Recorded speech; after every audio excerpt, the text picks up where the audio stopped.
後生仔女咧就追星，我哋老友記梗係跟住明星揀靚屋啦，好似佘詩曼、任達華等等，佢都係喺中山買樓定居嘅。數據梗係實打實啦，近5年港澳客買樓，中山就排第一，越嚟越多香港人選擇過嚟中山定居。大家好啊，我係阿 John。中山咁大，點解唯獨淨係揀火炬開發區呢？又係因為呢個區係中山唯一全國首批國家高新區，中山嘅經濟火車頭 GDP 唔單止常年穩居中山第一，甚至比橫琴嘅自貿區仲要高，更加係深中融合發展嘅主陣地。你話係咪好穩陣先？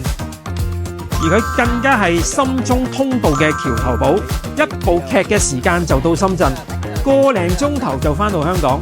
哇！加上10月港車北上豁免禁區紙，哇！啲仔仔女女過嚟探我啊，話咁易啦！我最終都係買咗中澳嘅和悅春府，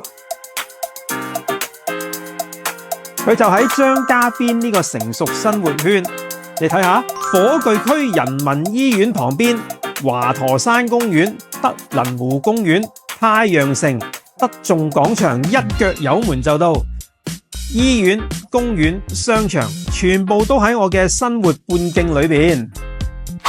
佢最令我心動嘅就係佢喺中山嘅城市中軸，中山路嘅東延線上邊，同盛景上風、堅逸星河 Coco City 一線貫通，轉個彎就去到長江路，連山姆都直達，真真正正將東區心嘅繁華同港中同城嘅便利一次過擺喺我門口。並且呢個樓盤嘅開發商係中澳集團，深耕中山23年嘅本地龍頭，絕對信得過啊！酒店式嘅歸家大堂已經建好啦，園林仲要係新亞洲風情，靚啊！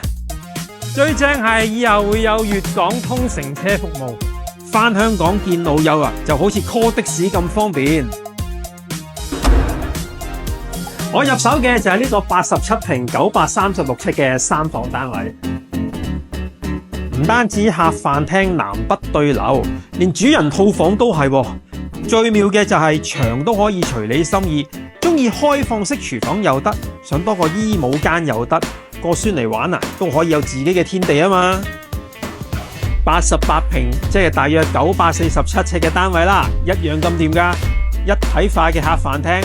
開放式嘅廚房設計，仲有3個房，全家都夠住。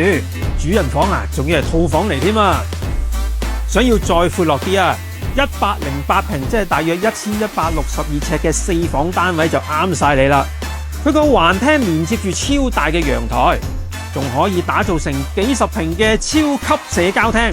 哇！呢種咁嘅尺度啊，真係香港啊，你都真係不敢想象啊！如果你都想揾個方便舒適又抵住嘅地方安享晚年，快啲嚟中澳和悅春府睇下啦！我哋一齊做鄰居。